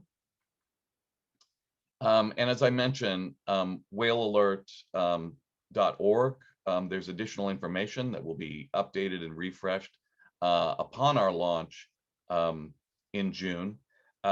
These are United States examples of where these two projects have incubated, if you will, the corporate responsibility and Whale Alert. But I think broadly emblematic of how how civil society is beginning more and more to engage on these issues, and the advent of the publication coming forward in terms of sustainability in the marine domain that Mark and Angela were alluding to earlier, the increasing scrutiny with which Rockefeller and others are looking at this sector, the elaboration of the remedial recommendations and measures by Admiral Chowdhury earlier, and Mark's discussion of the implications of shipping on some of these challenges, I think all reflect a growing focus, and we certainly in our organization are committed to taking that work forward in as positive possible a way as we can, and very much in that vein, thank you for the opportunity to be with you this morning, and I look forward to a good discussion. Excellent. Thank you very much, Patrick. This is a fantastic last presentation. We have gone a little bit over time, so we don't have as long for a discussion, but let me try and move through a little bit as quickly as possible. First of all, there was a question about whether slides will be shared. The answer is that with permission from the speakers, the presentations can be shared with all who have registered for the webinar. We will provide you with contact information for the speakers so that you can do so. There was also a question raised for Dr. Mark about accounting for uncertainty in future projections of climate change impacts in his risk index, which he has already answered via the chat if you are interested in that question. Patrick, there are two questions for you. One was, how are individual shipping companies in the sector responding to the initiatives, which I think you've already sort of touched on. And the second one was what work you're doing with regard to noise pollution. What is IFA doing to address noise pollution in the ocean? But I do want to go ahead. I saw Nitin's question there and would be happy to follow up subsequent to this discussion. I'd say that the principal measure being encouraged is speed restrictions, slowing down, slow shipping, which has a dramatic positive impact, which is to say it reduces dramatically the sound in the marine environment from cavitation. There are, as has already been reviewed, constantly engineering changes. The IMO has looked at propeller design through its Marine Environment Protection Committee. So some positive work underway there as well to reduce underwater noise. Excellent.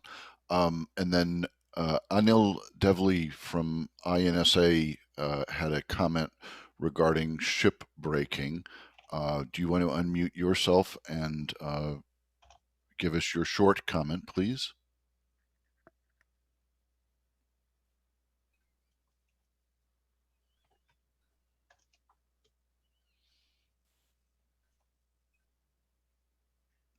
All right, that doesn't seem to be coming through.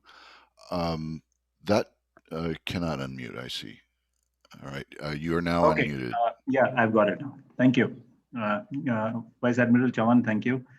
Good to see you. The one point that I thought I should make to the Rockefeller is in respect of the shipbreaking industry, and since they're not here, I speak on their behalf because we've been working very closely with them. The problem was that we had to get the Indian shipbreaking industry to make investments so that they would be HKC compliant. I'm putting it very quickly and in need of time. Now they've gone and made all those investments. They're huge investments. They've gone and complied. We've got close to about 17 yards, when I last remember, who are Hong Kong compliant. We've gone and passed legislation. But then the problem is now that in the vicinity, Bangladesh and Pakistan have not complied with HKC, and vessels still get purchased by both those countries, get broken in by the method of beaching. And what this has done is that the Indian shipbreaking industry is actually now regretting and saying, my God, why did I ever go back and comply with the HKC? So this is a point of view that needs to be borne in mind. And then to add insult to injury, we believe that the EU came up with a Hong Kong plus legislation. Now the EU SRR, as it is called, requires you to do something Hong Kong plus. And all I'd like is to explain to the Rockefeller Foundation and all of you here that it would be also useful, while on the one hand that it's necessary for India and to improve its facilities and probably try and comply with the EU, it's now getting more and more difficult for us to be able to tell our people who are working in the shipbreaking industry that, well, you invested money in becoming Hong Kong compliant. Now, don't worry, we've got one more step, which has now suddenly come up, become EU compliant. And then day after tomorrow, there will be something else compliant. So it would be important for everybody to bear in mind what has happened in reality and the need to also put some pressure on the EU to try and assist or take opinion in a manner where some benefit would be given to these shipyards for having taken that first major step of Hong Kong compliance. We are saying this mindful of the fact that a very large portion of merchant vessels today are owned by Asian ship owners. And INSA has worked very closely with all the Asian ship owners to try and get the Indian shipyards to comply. So I just thought this point of view may be important for the Rockefeller Foundation to kind of form an opinion. If you find it useful, we'd be happy for you to speak about this, because it will definitely push the case also for the EU to adopt a more legitimate action on this issue. Thank you. Excellent. Thank you very much for that, Anil. Mia, do you want to say a couple of words on that? Yeah, if I can just respond. Thank you very much for that comment. It's helpful. I appreciate you bringing it up. It's probably simply worth noting that I just would like to clarify, we're not actually the Rockefeller Foundation. We are Rockefeller Asset Management. So the foundation is a separate sister entity that makes grants to organizations. So Rockefeller Foundation might actually be a good entity to reach out to for some sort of support on that. I really cannot say. What we do is invest in public companies. And so the position that we take would be the public companies that are using the shipyards, right? And so thank you for your comment. I think this is something that we can discuss with the public companies that we own shares in. Excellent, excellent. Thank you very much. Given that we only have a few minutes left before the top of the hour, I wanted to give Vice Admiral Pradeep the final word to bring us to close. And again, Vice Admiral, thank you for joining with us and co-hosting this panel and conversation. Thank you, Mark. It's been an absolutely pleasurable experience and a greatly educative one too. So I would like to say thank you to all our brilliant panelists. You really brought many facets to bear. Now, the question that we need to close with is really, where do we go from here? And how important is it to either widen our scope or narrow it down to specifics? And this is a conundrum which I think Mark and I will have to jaw about because both need to be done. There's one point I wanted to definitely make, and that is that success in our endeavor to actually transition to a blue economy, concentrating in this particular case on ports and shipping, it requires, I think, three elements. One of them is the criticality of engaging industry. If we do not engage industry, this is going to be a non-starter. What is industry then driven by? Two factors, both of them have been quite clearly brought out. One of them, I think, is the profit motive, which is hardly anything new. The other is a more important and relatively more recent motive, and that is international image. And how a company is now viewed internationally in terms of its image for corporate responsibility, for mindfulness of the environment, actually either enhances or detracts from the company's bottom line. And this competitiveness of image is something that I think that we could take very good advantage of. And the second major success stakeholder is, of course, governments. Governments are likewise driven by two motives. So one of them we would like to think is public policy and public mindedness. I'm a bit chary of that. But the other one is certainly international image. Once again, image of how a country or a company or a government is viewed is quite similar in many respects to how companies are viewed, and therefore we may well be able to establish a common ground there. The last one, which of course was dwelt upon at some length, but I think is weak, is that of the lay public. Let me try and explain how we might go and then wind up with that, how we might go forward. Let me take a case where we just heard the horrific statistics of 50 blue whales being killed every year, either because of propeller damage or because of ship collisions in the southern portion of India and Sri Lanka.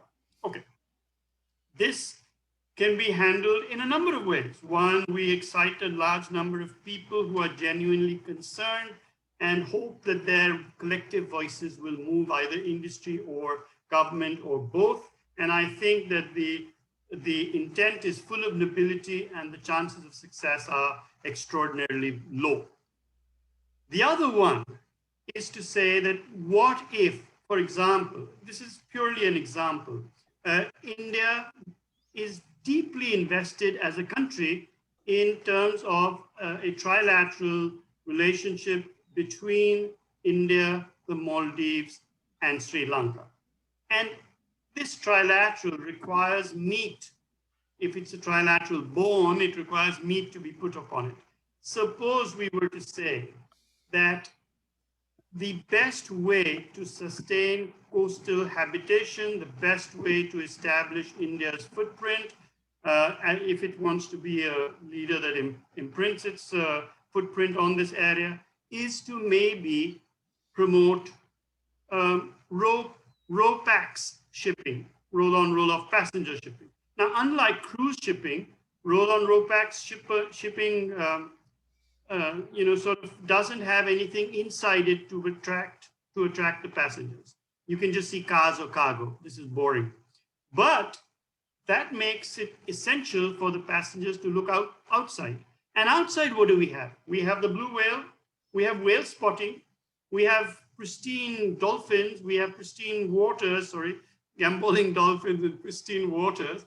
And if we could sell that, that means that if a ship was to sail from, let us say, Cochin in the west coast of India, sail across the Lakshadweep Islands, which are coral paradises, do coral snorkeling, do coral tourism, enhance tourism there, move the ships down at slow steaming speeds across to the Maldives, to Malé. Why would a person go on a ship when he can fly? Because when he flies, he can't see the dolphins, he can't see the whales. But for him to see the whales and the dolphins and the whales have to be there. And therefore, it becomes essential for government, for shipping industry, for all the rest of us who are in any case concerned, to be able to concentrate our efforts in a geopolitical framework which will excite governments, in a commercially viable framework which will excite industry. And then I think that we might be able to hit all of these targets. Of course, this requires much more debate than time will permit me. So I just wanted to end with 2 points. One of them was with regard to shipbreaking, of which enough has really been said. But it is so important a factor that for countries like India, I think as Anil Devli has already said, we have to find some balance between retaining comparative geo-economic advantage, which means that our shores allow for beaching of ships, sustaining and increasing the employment opportunities, maximizing health and safety, and minimizing adverse environmental and ecological impacts. So this is a subject that cannot be dealt with in a series of 20 or 15-minute presentations, and therefore perhaps it requires all of us who are stakeholders in this process to engage with each other and find out, as Anil Devli pleaded perhaps to the wrong people, some way of doing this. On the east coast of India, we have a port called Dhamra. It's a private port. It's the only port that I know of where they have actually adopted mangrove cultivation as a port protection resilience measure. Mangroves are what this area is famous for. So if we can show that rather than investing in concrete tetrahedrons, if you could invest, on the other hand, in mangrove cultivation, having the same resilience enhancement, we think we have a workable model. So I will end with that, because it's not my intention to identify a whole series of new topics, but I will end by saying thank you once again, collectively and individually, to each of our panelists, and most especially to both the National Maritime Foundation and the Ocean Foundation, and Mark Spaulding in specific terms for bringing all this together and allowing us all to have this wonderful meeting. So Mark, I will do a graceful exeunt left at this stage and hand it over back to you. I don't think any more needs to be said. Thank you all. Thank you to our panelists. Thanks for our guests for joining us and listening. We've gone a little bit over time, and I want to be respectful. Thank you, panelists. Thank you for your time in preparing and presenting, and have a great day, everybody, or a great night if it's late in the evening for you. Bye-bye. Thank you all. Thank you.